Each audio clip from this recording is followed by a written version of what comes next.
Almost done. It's just the food bags.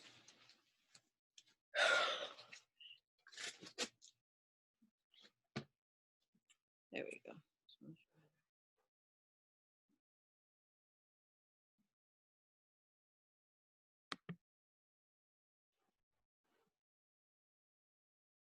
Hello.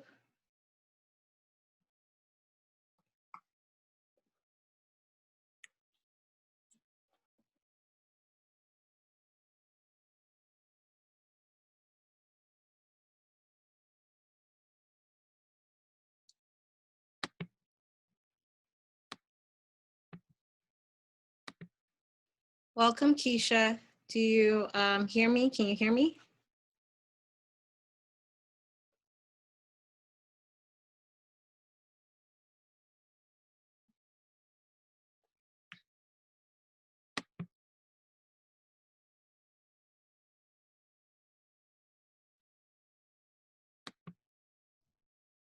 And we are also muted. Oh, there it goes. Okay. Can you hear me now? Yeah, I guess I had to unmute you. I'm not sure why. It's weird. Oh, there you go. And you've just done your video thing. Okay. Started. Yay. Backdrop on there. Hold on. Let me turn my backdrop off. Hi. How are you? I'm good. How are you? I'm well, thank you. Nice to finally meet you. Yes. Over the airwaves. Awesome. Yes. Very nice to meet you. So how was studio today? No, we got to balance it. I've been doing this of positioning the light, trying to get in the right way. Hey! What's going on? Is that Jungle? No. Yeah, Jungle's in the back. Jungle's in the back. Okay. Jungle. I have not met Jungle before visually, but no, it's okay. That's Jungle. Okay, he said he doesn't like video, but he just kind of slid through, so I saw him. That was him in the background. Awesome. This is awesome. Yay. I feel so lucky to be able to have you guys before y'all blow up. Not that you guys are already big, but thank you. We have only a few minutes, but so yeah, y'all know what I'm gonna talk about. COVID-19 and George Floyd. That's kind of it.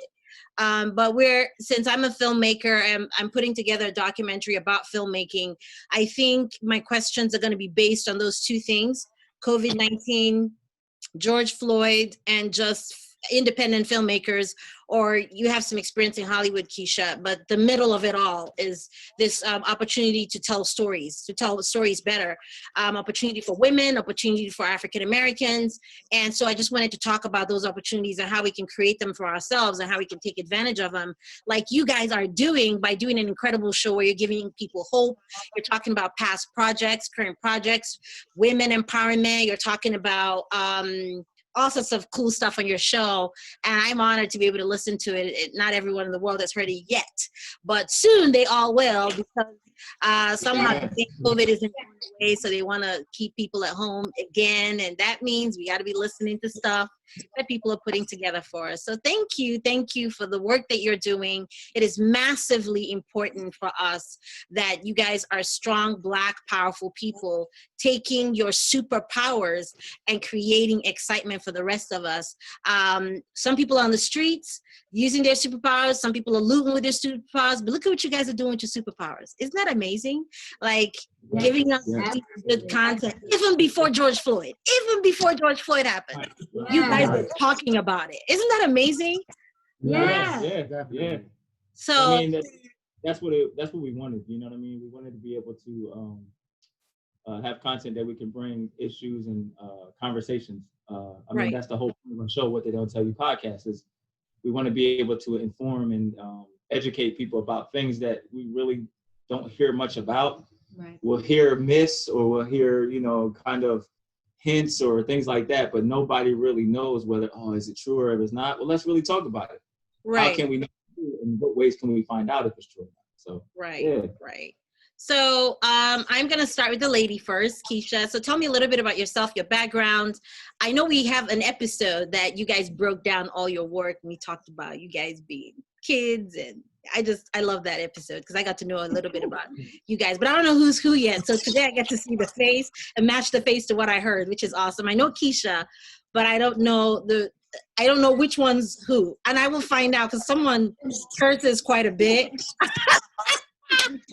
Someone is like just raw on the show, and I'm just I'm gonna find out when you guys start. Oh, you don't even look like it. You look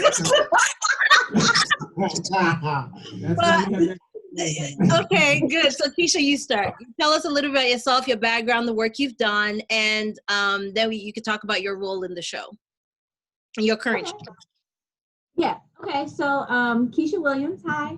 So for me, I got started acting really, really young. I started when I was in elementary school through doing like theater, school plays, things along those lines. And that's when I just realized I love being in front of an audience. That was like the first time where you could really like feel that magic. And then for me, it translated into modeling as well, because then I got the opportunity to start doing runway. I was doing, little things like in the community, doing stuff through the church, programs and stuff that my mom had found. I signed with my first agency when I was 17, really 16, 17 in Kansas. And then I graduated high school and moved to Atlanta where I continued to model, do photo shoots, do runway. And then I also did a competition in New York, International Modeling Talent Association, IMTA. So it was a great experience for me to actually find out kind of what the New York industry looks like. And each market is different, right? So going from Atlanta to going to New York is different. I went to LA and spent some time out there, but that was doing some things like along with casting. So fast forward, I met DJ.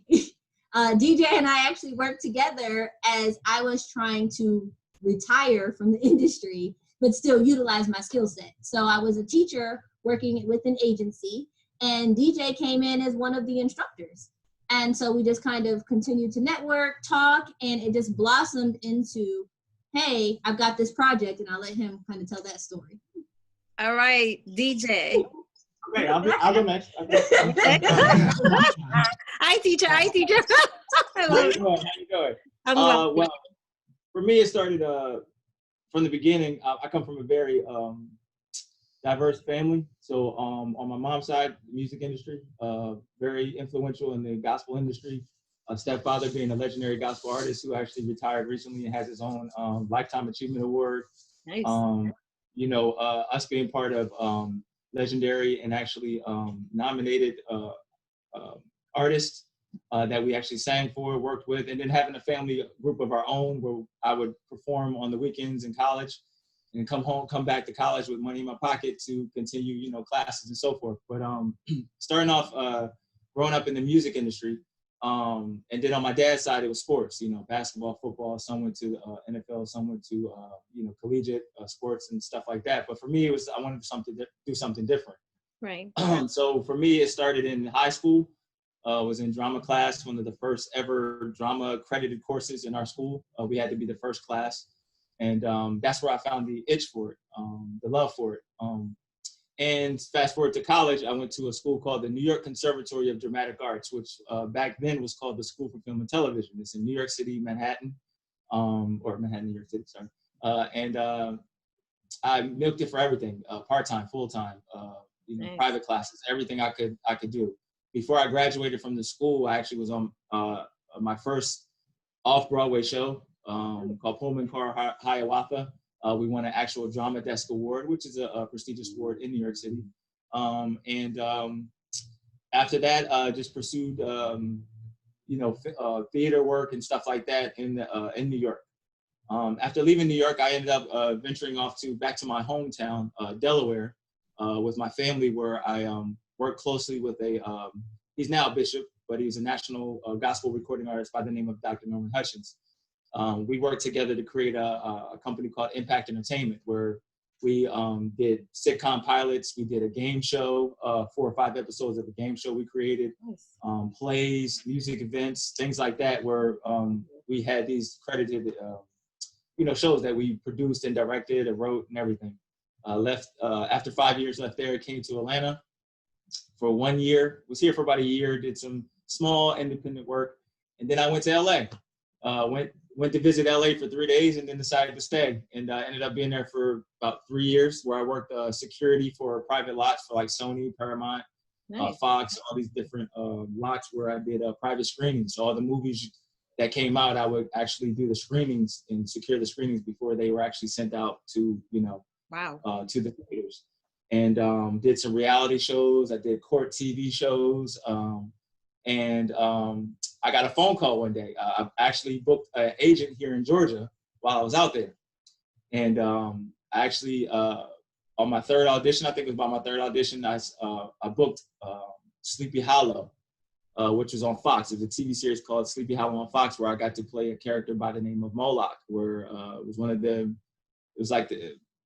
top characters that were continuously for, monsters. So I was in a costume for up to 4 hours, getting into a costume every week.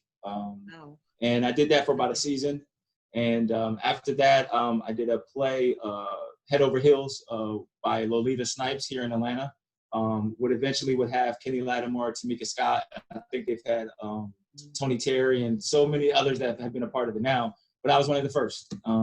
And after that, amongst 10 years, fast forwarding, after having over 30 or so projects under my belt, I kind of walked away from the industry, dealing with a lot of what you see now, that it starts to come into fruition. There's a lot of crazy stuff that happens in the industry. And someone who actually got to kind of get a witness to that, see a little bit of it, and also get a knowledge of what the industry was, I just got tired of it. Someone who actually has been behind the scenes and actually in front of the camera. I wanted to start my own thing. So I walked away, retired, took time off for a few years, but continuously kept working, creating sitcom shows with my partner, Jungle, to doing other projects to help, others. And then this opportunity came up to do a podcast, and they reached out to me and told me, try to create something. And I was like, I got an idea. And I called Keisha, who like she said, we work together. Where I teach on the side as well. I do private coaching, but I came to the agency because I wanted to, teach in an agency as well. And that's where they brought me on. And here we are. And so fast forward to now to where I just gave her a call and I got in touch with Keith, and, we took it from here. So Keith will tell you his part. Yeah. Guess it's my turn. Hi, I'm Keith Vance, comedian Keith Vance.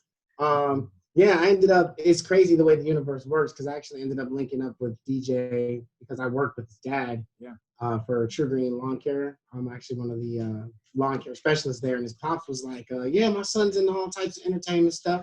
So that's actually how I got involved with the podcast. But I've been in entertainment pretty much my whole life. Just like Keisha, from plays, I played Dr. Martin Luther King in 5th grade, read the I Have a Dream speech, the most famous part of it, did plays like Hat for Sale, a few Shakespeare plays. Moving forward throughout high school and stuff, I got into music really big, started producing beats. I went by the alias of Keith Beats.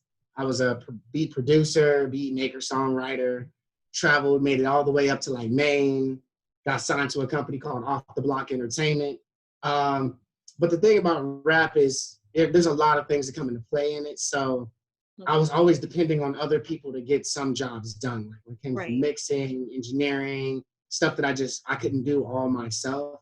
Okay. So that is when I decided, I was probably like 28, 29. That's when I decided I was going to try comedy. So I've been doing comedy like 8 years now. I've traveled like all over the United States. I've been to Kentucky. I've met Cat Williams, Seinfeld. I met Robin Williams before he died. Chris Tucker, I've met him a bunch of times. Tyler Chronicle, people from Wild 'N Out. I've been all over the city in Atlanta slinging these jokes. It's something jokes. I like it. Hey, I'm slinging these jokes like it's illegal. I'm trying to tell you, like I got it gotta be. But it's a lot of fun. The industry is something that I've just always had a passion for. I feel the same way Keisha does. Like, it's an adrenaline that can't be explained. It's better than food. It's better than money.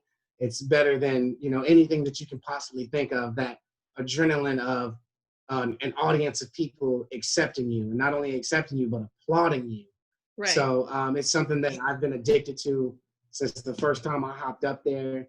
And we're gonna keep this content coming out. That's what it's all about, is keeping it, 100 with everybody and making sure we got something that's not only entertaining but informational.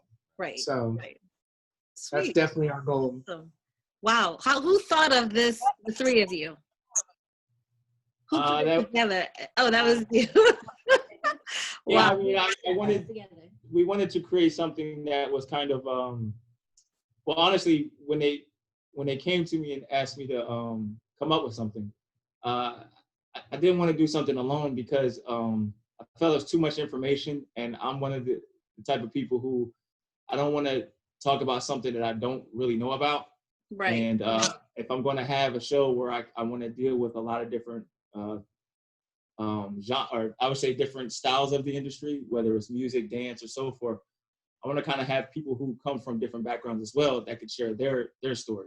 Nice. And so I kind of wanted it to be like a morning show, you know what I mean? And and so I came up with this idea, like it just came to me one day. I was sitting there, kind of writing it together, and I was like, "Oh, B Squad, gotta be tight!" Like, create a name for ourselves and blah blah. So I came up with the Trinity, the three. You know what I mean? But I know I had to have a female.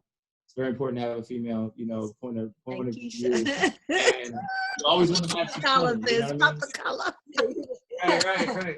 And, you always want to have some comedy, you know what I mean? Also, in the midst of us talking about serious topics, you want to make it something that keeps everybody's day going, and everybody likes a little laugh. So we wanted to try to do something, where you may see it every day on the radio, but we wanted to try to make it our own, but also be informative. You know what I mean? So what I did was, like I said, I came up with the idea of What They Don't Tell You podcast. I actually pitched the concept. I was talking to one of my family members and telling them what I wanted to create. I'm trying to come up with a name, and they was like, "What They Don't Tell You?" And I was like, "Ooh, What They Don't Tell You podcast. That's tight." And then it just came from there. And then once we got together, we just started putting the pieces together, working together to create the format. What topics we're going to talk about every day, to even our promotion and our social media outlets, all that kind of stuff. We all created it's together. From bottom up, so we do it together. It's just us three putting all this stuff together, and it's pretty cool because What They Don't Tell You, the title is super attractive. It makes me want to know, well, what are y'all talking about that we don't know about? Like, what is it you're going to say that, it allows me to be kind of inquisitive about knowing what your next topic will be and just following through with the conversation and even chatting back. I think a lot of podcasts, what makes it interesting is the feedback they get. When people are telling you that they like it or they don't like it, or I remember the time you guys talked about Precious, I was like, oh my gosh, I've always thought that, but no one's gonna say it, right? And so it was just fun to hear it because, like no one says the stuff, and that's what I love about comedy, is like you can say stuff nobody says and nobody be mad at you. They'll be like, well, he's a comedian, he can say that. Like that's kind of, and so you kind of get away with it, but you're telling the truth and no one's gonna say. So it's awesome. Very, very nice meeting you guys. I'm sure everyone's gonna love you guys. Please make sure you follow this show, and their information is gonna be at the bottom of the screen. I wanna go into why I called you guys today. I wanna talk about COVID-19, but more importantly, George Floyd. It was like a pandemic within a pandemic. We went from we can't touch each other till we're out in the streets. Like, we don't care. And so my question will go to anyone. You guys can take turns to answer. My first question is this gonna work? The protesting, and then, going out and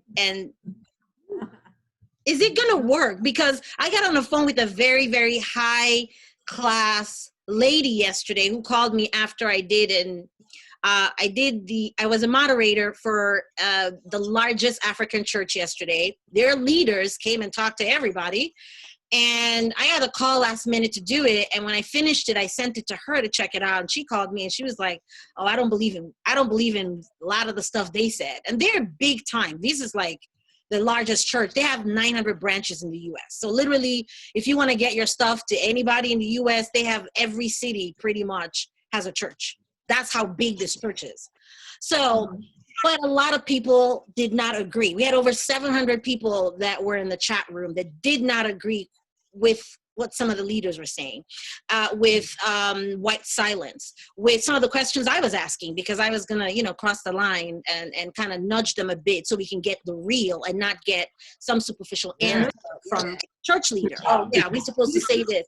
But they were encouraging us to go out and march. They were saying, we cannot sit silent. We cannot do this. We cannot do that. But they're 60, okay? We're not 60.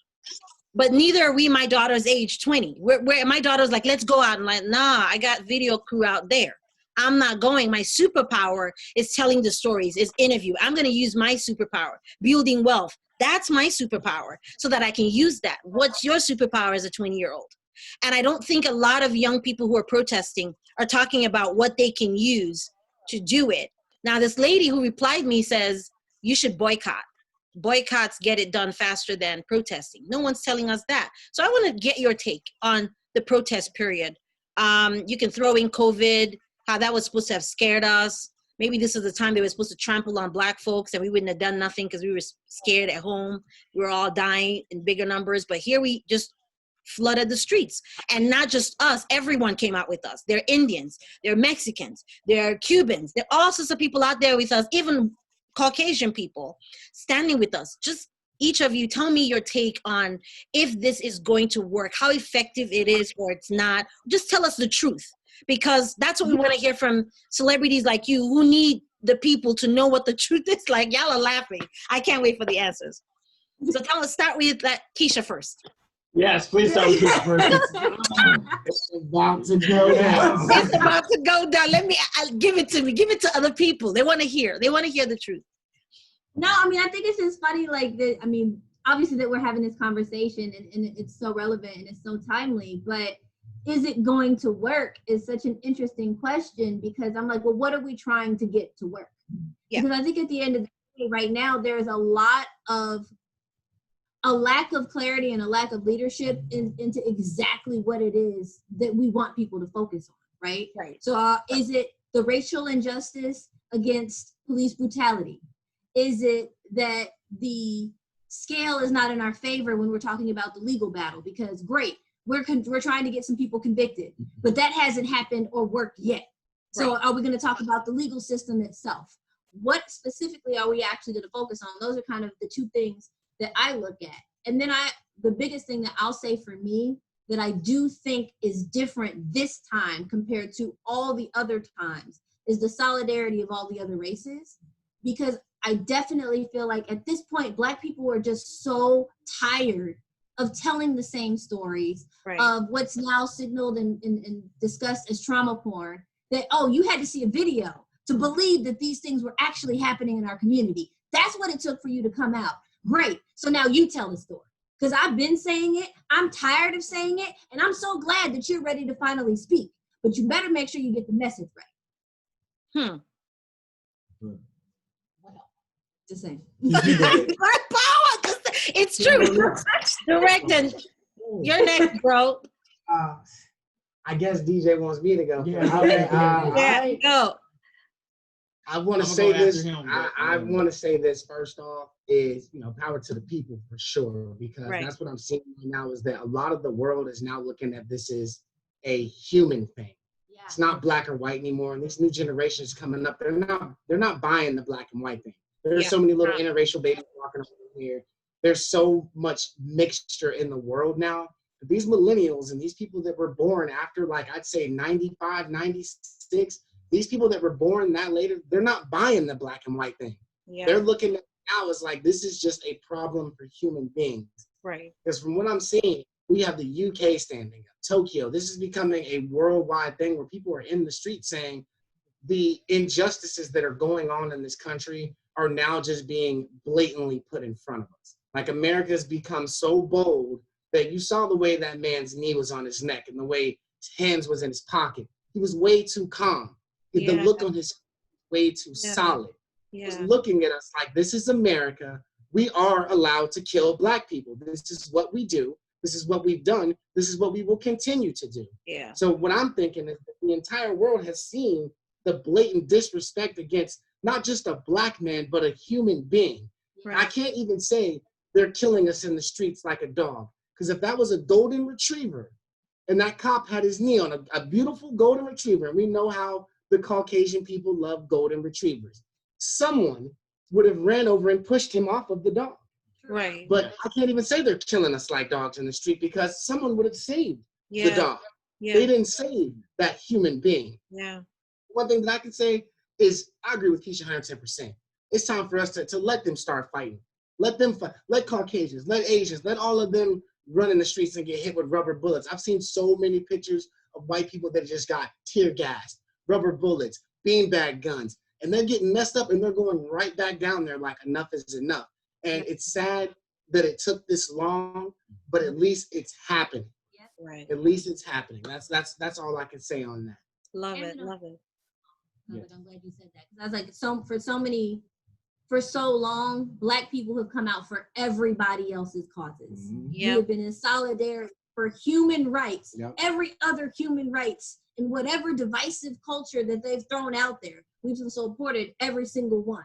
But when it's been something that's happened to the Black community, we didn't have that kind of support, which is where the tiredness came from. And now it's like, I finally got somebody that I can lean on. I think that's the great thing about seeing the protest and seeing the people come together through social media, and then just also in person, despite COVID and all of those misguided. Right. And I want to, I'm going to throw a little twist on it, because they always know I pitch a different spin to it because of my background comes from psychology, right? Acting is a form of psychoanalysis. So when I look at things, I look at the understanding, the breakdown, the homework of everything. And the first thing I say to myself, well, first of all, coronavirus. Out of all these viruses that's ever came out in the world, why is this the one that shut down the world? Two, out of all the times that we've seen these police brutality, police beatings, why is this one so important? Or why is the specific one so important when this happens every day in the world? It's not just the first, these are not just the only instances. They've happened all the time. So then I have to ask myself, what is the agenda that is being brought to us when these things happen? Yeah. So I always tell people, you know, you have the people saying all lives matter, you have people saying Black lives matter. And what we have to understand is there's a bigger picture that's happening through all of this that we don't understand yet. And a lot of times when people are desperate to have something come out that they don't want to come out, they will use these type of weapons to create distraction. So the killing of Black folk will always be a distraction for the agenda of what's really going on, that it's been hurting not just the Black people, but everyone. And so we start separating ourselves because we look at color when I personally believe it's not just about color, it's about power, and it's about money, and it's about class. Because if you can kill a Black man and piss people off, that takes the eye off of you and what you're doing to everyone. So now we have to watch what we say, because when we don't talk about that this is wrong for Black people and we start diverting to say, oh, it's a problem for everyone, it makes it look like we're saying, oh, Black people don't matter, because to some people that's true. Black people don't matter, right? Yeah, well, to the officer who put his knee on his neck, you know, he made a blatant statement, So now we have to start saying to ourselves, okay, and then, you know, you get the whole concepts of, are people talking about how it may have not have been a real killing. It may have been a setup to make us mad. Then you have the rioters out there who aren't really from here, who are from other states and everything. You tell you about the fake rioting. I never heard about that. Fake rioting? They're paid to come out and riot? And what? Yeah, make us look bad. I tell people the game is chess, not checkers. So you have to understand that to every incident that happens, there's some stuff that we're not hearing about, that we have to understand that there's a bigger picture ahead. So why now? Yeah, what's next? Why do they want to cause division now? It's because there's some changes happening, and they don't want it to happen, because all of us coming together is much. What did movie Planet of the Apes when he said when you have an open hand, you make less impact. But if you combine it and put it together, you make a stronger blow. So when we come together and say, you know what, something's not right.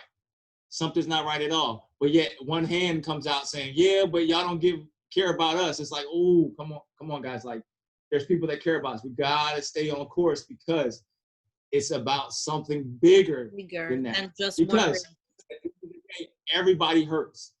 Yeah. Everybody hurts from something. You know, Black people have been suffering for a long time, but we know economies have suffered, countries have suffered, third world countries have. So there's a lot more issues at hand than just this. Not saying it's not important, but there's a lot of things involved. So we have to look at the bigger picture and find out what is the main root of the problem and deal with that. And I do believe once we do that, everything else is going to fall into place. Wow. Man, y'all some powerful people. Do y'all know that? I just want you to know you guys are a powerful combination, because now I want to do a whole nother episode. And I have some questions that are specific, like, some psychological questions that I think a lot of things happen.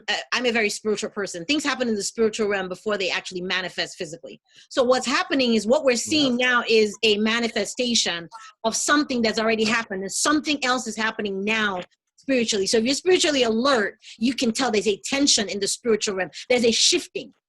It's either powers shifting hands, or there's a shifting happening, and we're seeing this reaction outside. People are screaming and this, and I'm like, what is like Keisha said, what is the actual purpose? What's the aim? What are we gonna get out of this when all this is done? Is it gonna be kids now shooting down cops? Is it gonna be what's happening? Cops are dying, people are dying. I mean, what is the next thing that is going to happen, or that we anticipate to happen? But instead of asking that question, I'm gonna shift it to our industry and talk about what should we as people, as professionals in the industry who are independent filmmakers. And Keisha, I could ask you the questions about is this a good time for women to stand up and start asking for equal pay and all those things? But we all know that the time is yesterday. We should never be waiting anymore. We should be asking for those things, demanding those things, standing in the power that we own and owning it, right? So I wouldn't go there. I'd focus on what is the action that we should be taking as storytellers. And then you guys, and that's the last question, each person giving us, that way our filmmakers and working on some masterclasses and conferences I'd like to invite you guys to be my guest speakers on. And if the right people buy their tickets, we'll make sure we take care of y'all. But I'm working on that next, and developing a group of people who are looking and desiring to get their scripts done and learn about acting and producing and getting projects out. And they're going to need solid coaches, but it's not just about telling another story. It's about telling impactful stories that can change lives. That's what we're all doing here. So I'm looking for creative people who have that passion to use that as their superpower to come on board this series of masterclasses that we'll be doing. And I'd love to have you guys on board. But what should we be doing next as people who have voices and the power to speak or to teach or to film or to create? What is your advice to those people who will be watching this that want to get ready to work on their projects? Keisha? You go first. Well, no, I'm gonna pass to DJ just because this is something like we were just talking about that. Maybe an hour. It's in the spirit, y'all. It's in the spirit. It's in the air. He was like, "What's responsibility?" Yeah, this is a topic I actually wanted to talk about, and so for you to ask that question, it was like, yes, oh yes, Right. But no, because I think it's important because we have. Like I told them, we've always talked about before, what we don't realize is entertainment, it deals with the senses. I mean, to each sense, each part of our senses is a part of entertainment, right? Right. So it's imperative that we feed those senses to create the mind to react in a special way that sends out those messages to the world so that people can come along, you know what I mean, on the journey. Because like you said, we see change. Right. But what is it that we can do to make that? In our history, we've seen films where we talk about or deal with issues that are happening. We've seen the Fruitvale stations, we've seen the Amistad's, we've seen all these different movies, and we've seen songs where we talk about, you know, incidents of what's going on, Marvin Gaye, you know, all these different incidents. So what I think we need to do is, I think we need more of that, but not just so much singling out particular issues. What we need to do is we need to encourage people to come together and have more dialogue, and do that in a artistic way. It's nothing like seeing a film where it brings dialogue. It brings a conversation where you're like, oh my God.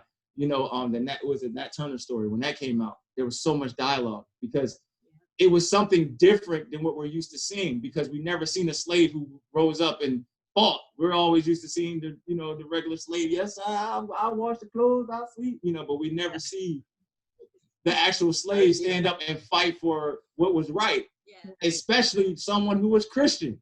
Right. You see what I'm saying? Right. There was spin in there that we did, and that's what I love. Spins that you don't see coming, but it's real and it brings truth. And I think that's what we need now. We need artists to come to the forefront and bring, because we're looking at Hollywood. Hollywood shut down. Yeah. Hollywood's going to look different when it comes back. It's going to look completely different. But what's beautiful about that is that the independent artist is going to be able to shine even more, because during this quarantine, the independent artists, the Instagram, the social media, all this stuff has helped to propel that. Yeah. So I think it's going to be important, if not for the independent artists, than it is for the mainstream or the Hollywood artists, because we want to hear more voices coming from them than we do want to hear from the celebrities. Yeah, well, celebrities don't matter right now. Nurses matter during COVID more than anyone else. Now the protesters matter. We want to know the young Black kid, you know, who's 16, who's angry. My daughter was crying, like, Mom, are we going protesting? I was like, girl, I had to talk to her about superpower. And I'm like, you know, you want to be an OBGY, you're 4.0 students. What do you have? What's in your arsenal that you can use right now from where you're at without going out there and killing yourself? What can you use to begin to transform yourself into who you need to be, who you're going to allow this thing to turn you into? Are you going to turn into an angry person? Or you're going to turn to somebody who is going to be more empowered about the law? Do you know what to say to an officer when he pulls you over? Can you do those in cute posts and put them on Instagram creatively so others can follow and say, yeah, that's what I should do. I should be polite. I should be this. But so many people have been polite. So many people are educated, and they've died in the hands of police officers. So it's no longer just these norms. We have to go about talking about the root, which is what you mentioned earlier. There is a root to the problem. There is a root to the reason why from 2013 to 2019, 99% of the people, the officers who assaulted Black or white or Black people, were not charged. From 2013 to 2019, 99 of the officers who did something to an African American were not found guilty or charged. This is crazy. That's gotta change. So, we have to focus on the power we have within us, because that's what we can build. That's the seed that has been planted, and it's been growing, and it's got these, you know, it's like a lemon tree. It's got stuff that we can now squeeze, and we can actually have some juice. Right. And we didn't have juice before, but we've got it more than ever. We've got Hollywood shut down. They're not opening back up till next year, but we've got people who are ready to give us money to tell our story. So what are we going to tell? And how do we empower these younger ones to do? So Keisha, talk to me about what you are telling young people right now. What should people be doing that want to be creative? What should my 20-year-old be doing? And these people who are not wanting to run out to the streets, but wanting to do something with their creativity. Well, I mean, I tell my students, I actually reached out to one of my students now just to say, like, what are you doing? Like, you're in the house, you're shelter in place. Before all of this happened, I'm like, what are you doing to really stir your own creativity? I said, you have no job and you can't go anywhere and you want to be a performer. What are you doing about it? And he was like, you know, I'm just kind of like in the house. And he was like, you know, I kind of like do my scripts or I do my monologues every now and then. I was like, but you use your social media platform for everything else. Why not this? And then he was like, well, you know, I did start talking to some of my friends about putting together some skits and all of that. And now all of these things have started to happen. And I'm like, you are a performer who has a story to tell. Develop the story and tell it from a really real place, like within your own heart. Like some of these things need to just, I mean, it could easily just be you going live on your own social media channel and telling about the impact and the feelings to your own family, especially for people who have a mixed culture family. This has created a lot of dialogue that wasn't happening. If you are a person who has friends that are outside of your own culture, have real dialogue with them. Right. Even in my day job, that's what's been happening now, is realizing that the problem was communication. People were never truly communicating the pain that they were really going through. The pain that they see and they experience every day with one another, to say, like, these things are really happening to me, and you as someone who knows me should know the impact. If you're truly my friend, sometimes it's not fair to be like, you need to know that I'm wounded on the inside. Well, that's not a fair, realistic expectation to have, because everyone can't see inside your heart like that. But performers give all heart. And now would be the time for people to start creating their own content that they could actually like give back. Working together to create something that would have true impact into this space at this time. Like DJ said, it's the independence, because you have the freedom to create anything without any limitations whatsoever. You have to worry about nobody filtering or cutting you off. You can say what you want to say. Right, that's true. All right, and give us our last. Yep. Yeah. You know what I'm saying? Yeah. You know, we're working with a friend of ours who has he started a production that he wanted to create the Emmett Till story, the trial of Emmett Till. Nice. And he asked me and Keisha to be a part of. And this is before COVID hit. We actually were about to start shooting the day they started the quarantine. We were actually getting ready to get up that morning and start our first shot. And by 1 a.m. they told us we had to shut down because of COVID. So we were actually on the right path, because, you know, when he presented to us, that's what we thought. We was like, yo, we got to start informing people, because we haven't heard a story like that out yet. We haven't seen a film about, you know, the brutality of what goes around, because that was such a big. Emmett Till was a brutal thing. You know what I'm saying? For the civil rights movement. It was the first time that the world got to see how brutally a black boy. Right. He was just a boy, and the way his face looked. That was the first time America saw firsthand. Right. They were able to look at it and say, "Oh my God." Yeah. Then they saw his age, and it was just, if you have any kind of decency, if you have any type of religious beliefs or any type of spirituality or any type of positive energy in you, you can't look at an image like that and not feel something. You have to be a very cold person to not feel something, to see things like that. And I think that that's what's happening right now. The very devices that they gave us to monitor us, for us to give them all of our information, we have now turned these very devices against the powers that be, because now it doesn't matter what your body cam says, because you have 18 youngsters around you and everyone is filming with the phone. You can't say it was edited, because I went to Joseph's feed, I went to Amanda's feed, I went to Jarrell's feed, and it's all the same thing. You killing the same person. So now I think that the one thing that we should be telling the younger artists, and any artist or anybody out there that really wants to get a message out there, one, say it. Don't be afraid to say it. Because what I'm noticing right now is Facebook, they are snatching things off the internet so fast. If it doesn't, you can. Their guidelines. How you feel. You can't even say a certain word. Yeah, you can express how you know. The other day, I commented on someone's post and it said, "We're all sick of cops killing us." And Facebook took it off. They took it off. Wow. And they said that because I put cops killing us together, they said they couldn't put it on there. It goes against their standards. And I'm like, but it's just a fact. Right. That's literally a fact. You can see it on film.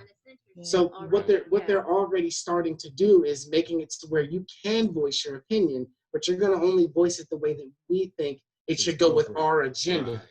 So I just want to let Trump passed that law about allowing people to say what he wanted. I don't think it's gone fully into effect, but he signed it. And it was basically because Twitter was trying to fight him on what he could say and censor him. And he was like, Twitter, I will shut you down. He signed it right, I think a couple of days after George Floyd passed away, which they were wondering, you're signing this, somebody just died. He signed it, and it's apparently supposed to allow us to say what we want to say and not stop us from talking. But I think that's on Twitter. And I'm telling you, Instagram, they are tightening the strings because remember Mark Zuckerberg, what's his name? Yeah. Mark Zuckerberg. Yeah, he's a sucker. But anyway, he's tightening the strings.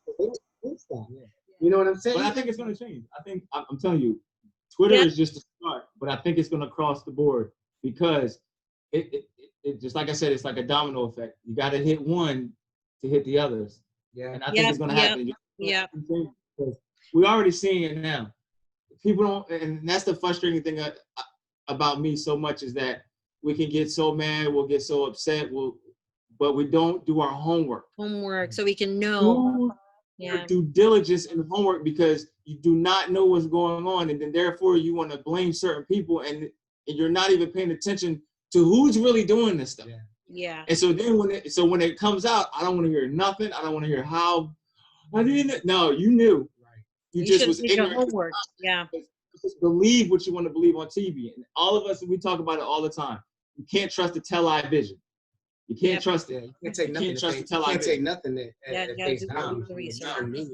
Yeah, for sure. But I also want to say that when dealing with anybody, some of these younger people and anybody out there, when you're dealing with police, don't be scared of them. You cannot, because that's the first thing that they get off on. Yes. They love it when you're terrified of them and so scared. Be polite. They're just doing their job. And if you are going to jail, go to jail. Right. I've been in a hotel and I bonded right out, took it to court, got the charge dropped because I was smarter than that. I'm not about to sit here and let this ignorant person bring me down to their ignorance. Fine, I'm going to jail. Yes, sir. Leave my hands behind my back. That's fine. Let's go ahead and go to jail. I'll see you in court. Went to court, got a drop. So be smart enough to not allow them to make you into the animal that they want to kill. Right. That's the first thing. Speak with some authority. Speak with respect. Let them know, hey, I'm respecting you, but what I'm not going to do is incriminate myself, and what I'm also not going to do is act like a fool out here so you can kill me. So if I'm going to jail, let's go. If not, then let's go ahead and finish. You want to bring the dog out, search my car, do whatever you need to do, sir. I'm not resisting. I'm not saying anything bad. Do what you need to do. A lot of times being silent is your best bet when you're dealing with the police. Answer their questions. Once you've answered every question they need, say, I don't have to say anything else. I plead the fifth, sir. That's all I want to say. If I'm going to jail, I understand. But I, at this point, plead the fifth. And just shut the hell up, because I promise you, when you get to court, some of these judges now, they're looking at some of this stuff, and they're literally like, this is ridiculous. Like, this is just a waste of my time, the court's time, everyone's time. And I think I've talked about this, about how they are scaring people into taking charges. Yeah. They're scaring them. And it's like, I hate to say I've been in this much trouble to learn. I learned a hard head makes a soft bottom. Right. And I got a hard head. But what I have learned is when you get in there, if you just stay calm, you get the correct representation. The law, I'm definitely not going to say it's on our side, because it sure as in hell isn't. But the law is in place for reasons. And as long as you go by their protocol and just pray to God that you're not just when someone's going to kill you no matter what, because that does exist. We have clearly seen there's people that don't resist and still die.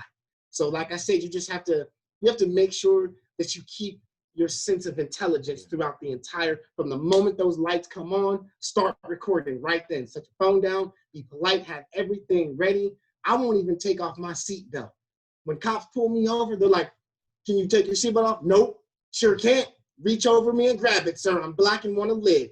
I don't care. I guess what you want to do.